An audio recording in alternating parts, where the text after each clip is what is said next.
ตอนนี้นั่นมีอันป้าลุง FC เพิ่นหลายคนเนาะพี่น้องเนาะอยากให้ทางบ่จันนะเข้ามาสอบถามหรือว่าเข้ามาซอยน้องเพิ่นอีกแห่งนึงแน่ว่าซั่นเพราะว่าน้องเพิ่นนั่นยังบ่ทันมีความคืบหน้าในการจะเฮ็ดบ้านว่าซั่นเนาะก็ก่อนอื่นเลยบ่จันบ่ฮู้ได้พี่น้องน้องเพิ่นมีอีหยังแน่แล้วตอนนี้เนาะทีมงานเพิ่นก็หลายคนเนาะลุงเนาะเจ้าพ่อฮู้บ่เนาะมาถามอีหลาเพิ่นนํกันพี่น้องเอ้ยเนาะตอนนี้นั่นทางผู้ใดนี่อันว่ามาแจ้งเจ้าเนาะมีงบสมทบนะแต่มื้อนั้นแม่นตั้งแต่ครบเบิดคือคนนี่แหละบ่ตูน6 ล้านอ๋อบ่บุญมันป้า4 ล้านบ่เพิ่ง4 ล้านก็เป็น14 ล้านอ๋อมีอยู่3ช่องบ่ตอนนี้นะบ่เท่านี้บ่ในการเฮ็ดเฮือนอีหลาเพิ่นนี่ยังหลายอยู่ซั่นพี่น้องเพราะว่าสิเป็นค่าสร้างเนาะ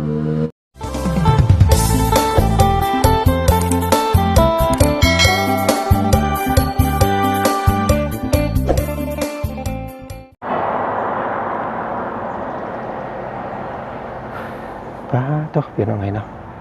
เสียงรถทางงามทางคักเลยเสียงรถแดนเนาะพี่น้องเนาะโอ้พี่น้องไงเนาะเส้นทางคือสายเลือดว่าซั่นซะเนาะทางสะดวกสบายกับเส้นเลือดแดนสะดวกสบายเนาะกับประมาณนั้นแหละพี่น้องเลยเนาะตอนนี้บ่าวจันตัดภาพบรรยากาศมาทางพี่น้องเลยเนาะบ่าวจันอยู่ที่บ้าน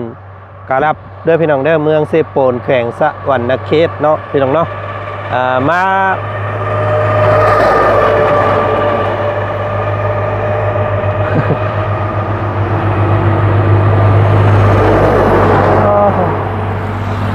ขอโทษขออภัยพี่น้องไงเนาะเสียงรถใหญ่หลายย่านพี่ย่านนอกบ่ได้ยินเนาะพี่น้องเนาะก่อนอื่นเด้อพี่น้องเด้อทางเบาจันเนาะกับทักทายสบายดีเนาะพ่อแม่พี่น้องเนาะโมเพื่อนมัดสุขุสุคนเจอกันกับเบาจันเนาะอยู่ในซ่องของเจจันเด้อพี่น้องเนาะมื้อนี้พี่น้องเนาะทางเบาจันตั้งมุกตั้งใจเนาะเข้ามาสอบถามเรื่องราวเนาะการเฮ็ดบ้านพี่น้องไอ้ของน้องใจดีเนาะเพราะว่ามีป้าลุงหรือว่า FC หลายพี่น้องไอ้เนาะคอมเมนต์มาเนาะมาหาซ่องของเบาจันนี่แหละเนาะว่าจันว่าซั่นเนาะเข้าไปหาอีหลาใจดีแน่ว่าสันพี่น้องไงเนาะเพราะว่ายังบ่มีความคืบหน้าในการสร้างบ้านเพิ่นว่าสันพี่น้องไงเนาะอันนี้ทางช่องของบ่จันยังบ่ทันมีการสมทบใดๆเนาะก็เลยบ่ได้ค่อยเข้ามาพี่น้องไงเพราะว่ามีแต่หมู่เนาะมีแต่ทีมงานเพราะว่าสิเป็นบ่าวเคยล่าแล้วก็บ่าวตูนบ่าวยาวเนาะแล้วก็เบาเพิ่งพี่น้องเลยแล้วก็เบาเสียงพร้อมหมดเนาะอันนี้กับบ่ฮู้ว่ายอดตอนนี้มีเท่าไหร่แล้วเนาะ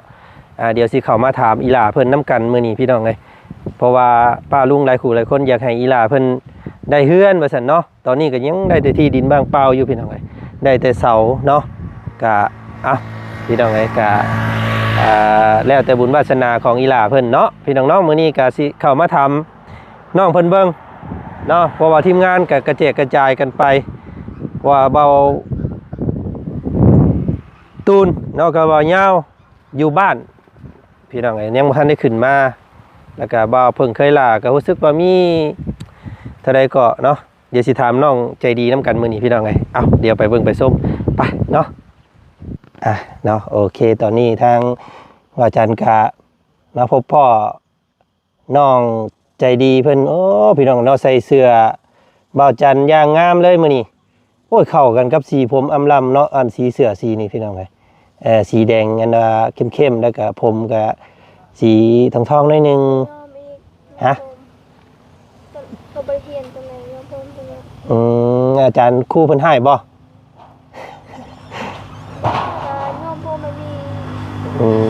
เพิ่นบ่ได้ให้บ่อาจารย์เพิ่นบ่ได้ให้บ่ครูเนาะ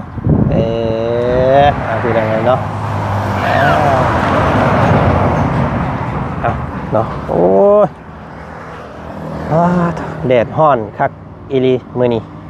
เนาะแต่ว่าลมเย็นๆอยู่เนาะพ่อแม่ไปไสคือสมอยสิมีอยู่ไปนั่นไปดองพ่อ ไปไปดองลานพ่อ อ๋ออยู่บ้านพ่อพุ่นตะเบานี่ ส ไม่ องดอง สองงานเลย สองอา อ๋อโตนี่น้องไงเนาะก็เลยเฮ็ดให้เฮือนซ่านของเจ้าอันตอมอมอยู่มื้อนี้เนาะมิตรสมอยชมีแปลนเติร์ดอยู่เฮือนเพิ่นพี่น้องไงเนาะเอาก่อนอื่นสบายดีป้าลุงก่อนเนาะ สวัสดีป้าลุง เอาสบายดีกับทักทายสบายดีพ่อแม่พี่น้องกันเบิดสุขสุขคนเนาะมื้อนี้ทางวาจันทร์พี่น้องเอ้ยเนาะก็เข้ามาหาอีหล่าใจดีเพิ่นเพราะว่าส่วนหลายเด้อวาจันทร์จะบ่ค่อยได้สัมภาษณ์น้องเพิ่นพี่น้องเอ้ยเนาะเพราะว่ามีแต่หมู่ทีมงานเนาะว่าสิเป็นบ่เพิ่งบ่ตูนบ่ยาวเนาะแล้วก็ทั้งเบาเสียงเนาะที่ว่ามีการสมทบงบในการเฮ็ดเรือนเพิ่นในตอนนี้นะพี่น้องเนาะอันนี้เสาเนาะลูกเนาะโอ้มันสิดอกบ่ได้นี่มาปาไว้นี่ เป็ เนาะ นสีเขียวแล้ว ฝนตกฝนห้ำมันสิแตกบ่ได้นี่ไม้นี่พี่น้องเอ้ยเนาะ9เสาพี่น้องเอ้ยเนาะและตอนนี้นั่นมีอันน่ะป้าลุง FC เพิ่นหลายคนเนาะพี่น้องเนาะอยากให้ทางบ่จันทร์น่ะเข้ามาสอบถามหรือว่าเข้ามาซอยน้องเพิ่นอีกแห่งหนึงแหน่ว่าซั่นเพราะว่าน้องเพิ่นนั่นยังบ่ทันมีความคืบหน้าในการจะเฮ็ดบ้านว่าซั่นเนาะก็ก่อนอื่นเลยบ่จันบ่ฮู้เลยพี่น้องน้องเพิ่นมีอีหยังแน่แล้วตอนนี้เนาะทีมงานเพิ่นก็หลายคนเนาะลุงเนาะเจ้าพ่อฮู้บ่เนาะมาถามอีหลาเพิ่นนํกันพี่น้องเอ้ยเนาะตอนนี้นั้นทางผู้ใดแน่อันว่ามาแจ้งเจ้าเนาะมีงบสมทบนะ แต่มื้อนั้นนะ แม่นตั้งแต่ครบเบิดทุกคนนี่แหละ บ่อตูน6 ล้าน อ๋อ บ่อบุญมันป้า4 ล้านบ่อเพิ่ง4 ล้านก็เป็น14 ล้าน อ๋อมีอยู่3ช่องบ่ตอนนี้นะเบิดเท่านี้บ่บ่ตูนบ่เพิ่งแล้วก็บ่บุญมันป้าเนาะโอ้เป็นโอ้พี่น้องไอ้14 ล้านงบตอนนี้14 ล้านนี่ทางอาจารย์คิดว่าอาจจะใกล้แล้วเนาะเฉพาะไม้นะเฉพาะพวกรายการไม้ที่จะเฮ็ดเฮือนน้องเพิ่นนี่อาจจะยังบ่พอแต่ว่ายังบ่หลายเนาะเพิ่นแจ้งบ่ว่าสิเอาอิหยังต่อขั้นตอนต่อไปเพิ่นสิซื้อไม้หรือว่าสิซื้อหยังให้ นั่นบ่อตูนสร้างแล้วเสานั้น ตีนเสา หน่วยตีนเสาเห็นก็ว่าตลอดเสาตีนจัง เสาตีนมักเพิ่นมักอันน่ะเว้าอันน่ะกับหลังที่นั่นไงเนาะทางอันน่ะ เพิ่นบ่ได้ปากโดนเนาะก็คิดคือหยัง ทุกคนอันน่ะอยู่บ้านอยู่เขตนี่นะเนาะเว้ากับหลังไปเลยเนาะเดี๋ยวก็เดินมันมักเล่งออกมักบ่ปีนคำนิดนึงเนาะโอ้แสดงว่าตอนนี้เนาะงบในการเฮ็ดเฮือนอีหลาเพิ่นนี่ยังหลายอยู่สั่นพี่น้องเพราะว่าสิเป็นค่าสร้างเนาะค่าสร้างนี่เฮือนซ่านขนาดนี้นี่ว่าจันไล่เบิ่งนี่ประมาณเขาเพิ่นสิเอิ้นเอานี่ประมาณ22ล้านนะเฉพาะค่าสร้างนะที่เคยเฮ็ดกันมาเพราะว่าเฮ็ดบ้านทรงเดียวกันกับบ้านน้องไม้น้องทายแล้วก็บ้านน้องบุษบาตาคมเนาะ22ล้านเพิ่นเอาพี่น้องเอ้ยแต่ว่าตอนนี้ยังบ่ทันมีใหม่ซ้ำเนาะอันนี้ได้ป่ะนี่สิได้เฮือนอยู่ง่ายอยู่บ่นี่ เฮ็ดเอาไงเนาะใส่สินนักเรียนมาแต่โรงเรียนบ่มื้อนี้ ด้วยจังเลยสิสร้าง ไปอีกว่าตอนแรกไปบ่ บ่ครูภาคครูไปรวม สาเหตุที่ว่าน้องๆเพิ่นบ่ค่อยเป็นหนังสือนี่สิเกี่ยวกับอันว่าสภาพแวดล้อมก็แม่นเนาะเกี่ยวกับอันการสอนของครูอาจารย์ก็แม่นเพราะว่าสังเกตเบิ่งนี้หยุดหลายเนาะเจ้าเฮียนเฮียนก็บ่ปกติไปเช้าแลงหยุดพี่น้องไงสินะมันก็เลยบ่ค่อยเป็นบัดนี้กับอีหลาเพิ่นบ่เป็นหยังเนาะเฮียน เขียนชื่อตัวเองเป็นบ่เป็นอยู่นี่ได้อยู่ดีพี่น้องเนาะ โอ้เพียนจะซื้อตัวเอง ฮะเขียนชื่อบ่าวจันนี่ได้บ่นี่คือเนื้อเสือนี่ได้บ่ กันแล้วแบบนี้ที่เราไงเนาะ เป็นผู้สาวน้อยที่อันดาบ่เป็นหนังสือแล้วผู้บ่าวเขียนอันดาขอความมาหาก็อ่านบ่เป็นตัวนี่มีแต่โทรเอาเนาะ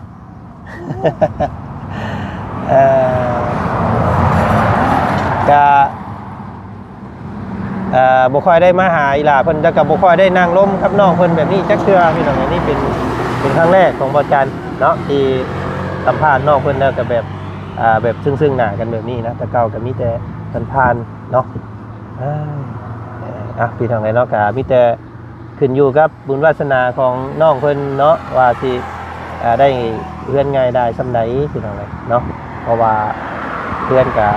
โอ้แพงเติบได้พี่น้องเฮือนในการเฮ็ดเฮือนน้องเพิ่นนี่ตามที่บ่จันเฮ็ดเฮือนน้องบุษบาเพิ่นนี่เบิดประมาณ 130,000 เกือบ 40,000 บาทเนาะเพราะว่าเฮือนมันเป็นคนข้างจะหลังใหญ่แล้วก็แบบว่าอุปกรณ์แบบว่าครบมันแหละเนาะแต่จังไดก็รุ่นไปนำกันเนาะพี่น้องเนาะเก้าอดเก้ายืนก็สิได้สอนคำอีหล่าเอ้ยเนาะ เอาเห็นในซ่องของบ่าวเพิ่งเพิ่นเนาะมาถามอีหล่าว่าน้องบ่อยากเรียนบ่เป็นที่ไหนเอาแบบว่าเปิดใจคุยกับซ่องของระบ่าวก็ได้เนาะแบบว่าในความในใจของเจ้าบ่อยากเข้าห้องทำโรงเรียนนี่นะมันเป็นเพราะหยังบ่เป็นเรียนบ่ได้ไปแล้วก็แบบว่าเพิ่นสอนแล้วก็เข้าหูซ้ายทะลุหูขวาสิบ่นะสอนเพิ่นเว้าเข้าหูซ้ายมันออกหูขวาสิบ่ ไม่รู้นะก็เลยมันบ่จื้อเนาะเดียวกันพี่น้องเอ้ยก็ตอนนี้อยู่ป.ยังม.5เดี๋ยวนี้นะม.1แล้วอันนั้นนะพักตอนนั้นนะพักตอนเราเป็นไข้นั้นลายเดือน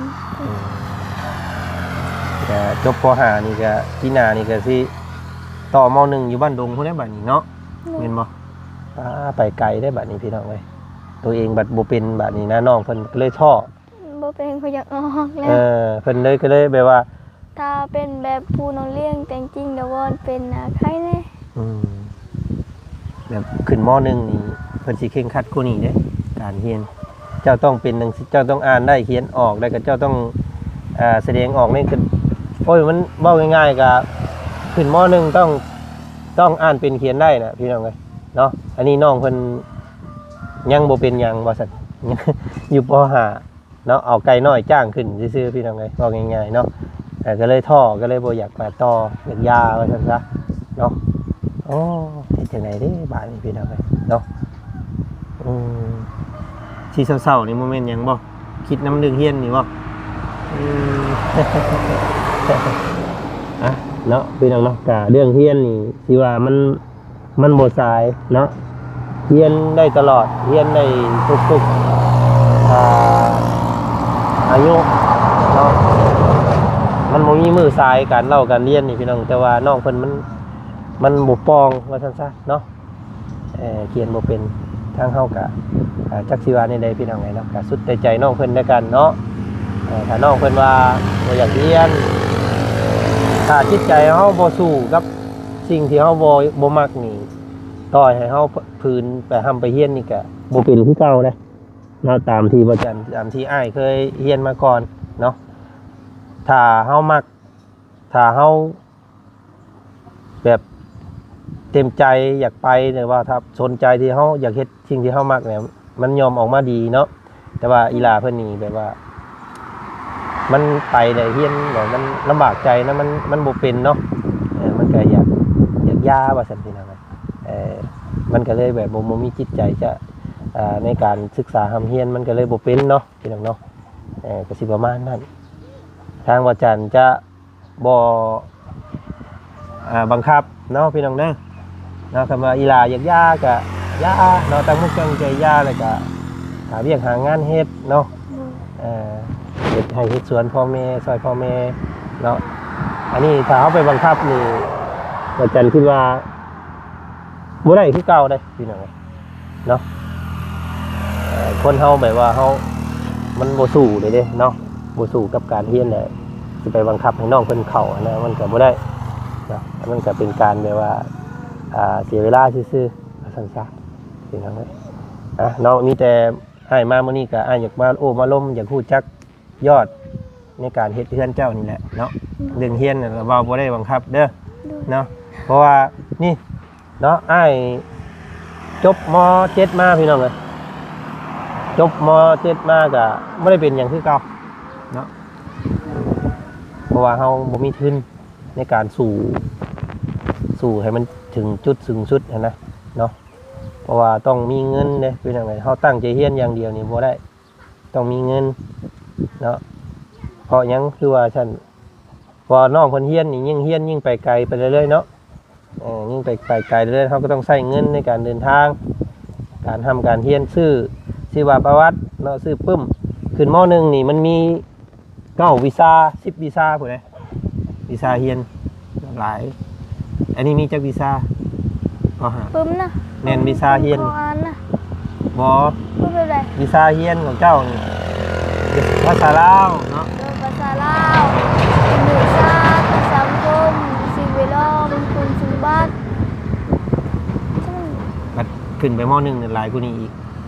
เนาะอันนี้ขนาดแต่ป.5ยัง4-5วีซ่าเลยเนาะ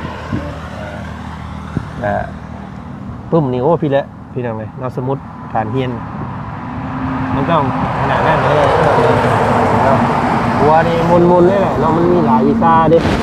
วีซ่าเลขวีซ่าอย่างเข้ามาหลายตัวนั้นนะอันนี้ว่าเรื่องการทำการเรียนให้ฟังซื่อๆพี่น้องเนาะก็ผู้บังคับน้องเพิ่นสั้นๆอันนี้ก็ให้มาถามเรื่องราวตัวเพื่อนน้องเด้อเนาะป้าลุงเพิ่นว่าโอ้ซอยอีหล่าเป็นนี่เด้อบ่จันเด้อว่าซั่นเนาะหางบไปซอยสมทบเพิ่นแหน่ว่าซั่นก็นี่ก็ขึ้นอยู่กับที่เนาะขึ้นอยู่กับผู้ใหญ่ใจดีที่จะมองเห็นน้องเพิ่นแล้วก็ขึ้นอยู่กับบุญวาสนาน้องเพิ่นนำพี่น้องเนาะและได้ไม่ได้ตอบได้การสมทบตอนนี้ก็ยัง14ล้านเนาะแต่จักสิได้หยังแน่ก็บริหารช่วยกันพี่น้องแล้วแต่ทีมงานเพิ่นนั่นแหละเนาะทางนาเบาเพิ่งเบาบุญมันปลาเบาตูนเป็นโซ่สีมือซักพี่น้อง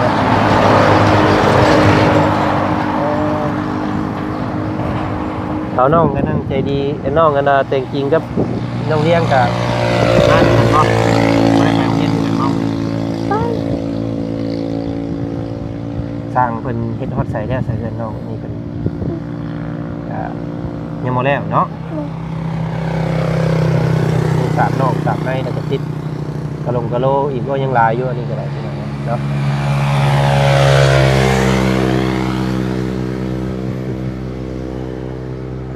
จะปีนะปี12โอ้โห12ปี13ถึงเขา13เลยเนาะก็คิดว่า13เนี่ย12-13 ปีพี่น้องเนาะอยู่ป.5มันก็ธรรมดาอยู่ป.1 ป.2 นะอันม.1 ม.2 ก็ธรรมดาอยู่อายุประมาณซำนี้ก็ยังได้อยู่แต่ว่าน้องเพิ่นบ่เป็นเนาะพี่น้องเนาะได้เขียนได้ชื่อตัวเองได้ซื่อๆเนาะเจ้าต้องศึกษาน้ำน้ำครูแล้วก็น้ำโทรศัพท์ได้ถูกแล้วอย่างเจ้าสิออกเจ้าต้องซอยตัวเองให้ได้เนาะ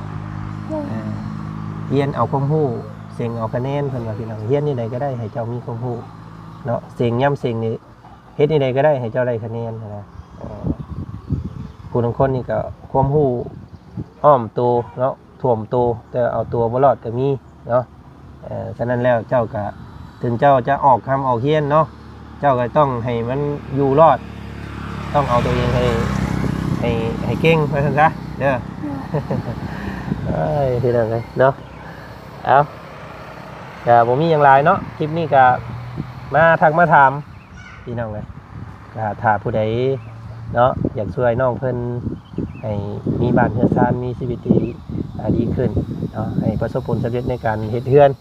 ก็ติดต่อทางบ่จันก็ได้พี่น้องติดต่อทางช่องทางหมู่เพื่อนทีมงานคนไหนก็ได้เนาะแบ่งกันเฮ็ดพี่น้องเลยเนาะก็รุ่นเบิ่งเนาะว่าสิได้เอาง่ายได้หลายสิได้อยู่บ่ผลยามผลปีนี้เนาะพี่น้องเนาะว่าถึงเรื่องทำเรื่องเฮียนแบบ เศร้าเลยทางนี้เนาะบ่มักเนาะเดี๋ยวมันบ่เป็นเนี่ยมันกดดันเนาะบ่แม่นว่าบ่มักหรอกเนาะแปลว่าเฮาบ่เป็นเนี่ยมันกดดันเพราะว่าหมู่เข้าไปโรงเรียนเนี่ยหมู่อ่านได้บ่ตัวเองบ่อ่านบ่ได้เนาะ สิคล้ายๆเรียนบ่ทันหมู่นะอันนี้คือเนาะเข้าโรงเรียนแบบบ่ทันหมู่เรียนวีซ่าบ่ทันหมู่ก็เลยบ่เป็นว่าซั่นซะเนาะ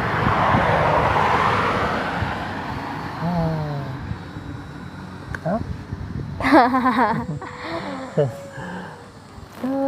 เนาะ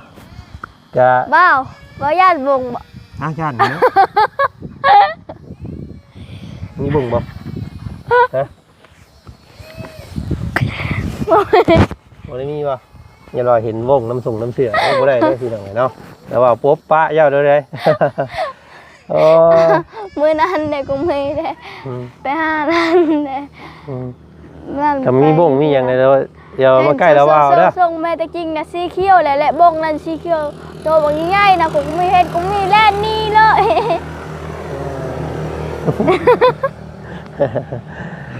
เอาเดี๋ยว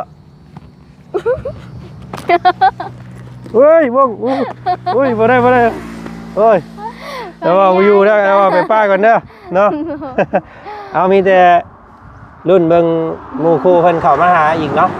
แต่บ่เฮือนเจ้าสิขั้นตอนใดก่อนก็ติดตามเนาะพี่น้องเนาะเอาใจซอยอีหลาเพิ่นเด้อแล้วบ่าวก็ขอภาวนาให้เจ้ามีเฮือนไวๆเนาะส่วนหนึ่งทำหนึ่งเฮียนกับสุดแล้วแต่ใจเจ้าแล้วลูกเด้อไผ่บ่มีไผ่บังคับได้ดอกพี่น้องเนาะสุดแต่ใจอีหล่าเพิ่นพี่น้องเนาะอยากทำอยากเฮียนกับเฮ็ดเอาเพราะว่ามันขึ้นอยู่กับอนาคตของเจ้าเองเนาะบ่ได้เพื่อภัยได้การเฮียนนี่เพื่อเจ้าเองนั่นแหละเนาะเจ้าตัดสินใจว่ามันไปบ่ได้แล้วก็สุดแต่ใจเจ้าได้กันพี่น้องเนาะเอาไปป้าก่อนคลิปนี้ขอบใจป้าลุงเนี่ยขอบใจป้าลุงที่ติดตามอีหล่าสันเนาะเอาพี่น้องเนาะเจ้านับมือสิใหญ่ไปหน้าพี่น้องเนาะกะแนวใดมันดีมันงามก็เฮ็ดเอาแล้วลูกเด้อทางพวกระเบาก็สิคอยแวะเวียนเข้ามาหานี่แหละเนาะมีความคืบหน้าเรื่องเฮือนเรื่องซ่านเดียวแล้วว่าสิเข้ามาหาเจ้าใหม่เนาะมื้อนี้ไปแล้วสบายดีไปพี่น้องเนาะโอ้ยเนาะเห็นบ่งก็บ่บอกกันมาพบกันเดี๋ยวเอาไม้มาให้ระเบาเด้อไปเลยเด้เนาะเอาพี่น้องเลยก็มาทักมาถามยอดงบในการเฮ็ดเฮือนน้องเพิ่นพี่น้องเนาะก็ยังหลายเนาะยังขาดหลายอยู่เด้อพี่น้องเด้อเนาะเฮ็ดเฮือนน้องแต่งจริงน้องไอ้มือน้องใจดีพี่น้องเลยเนาะก็ยังมีตอนนี้มีงบอยู่14ล้านสิบริหารกันนี่กันสิได้แต่ตีนเสาบอหรือว่าไม้ส่วนหนึ่งเนาะพี่น้องเนาะเพราะว่างบในการซื้อไม้เฮ็ดเฮือนสเต็ปบ้านของน้องบุษบานี่เบิดประมาณ22ล้านพุ่นเด้เนาะหลายพี่น้องใส่งบเนาะโอ้เอาใจสวยน้องเพิ่นเนาะพี่น้องมีเฮือนมีซานอยู่จังได๋ก็เป็นอยู่กับลักษณะเนาะก่อนพี่น้องคลิปนี้เจอกันใหม่เนาะสบายดีเด้อ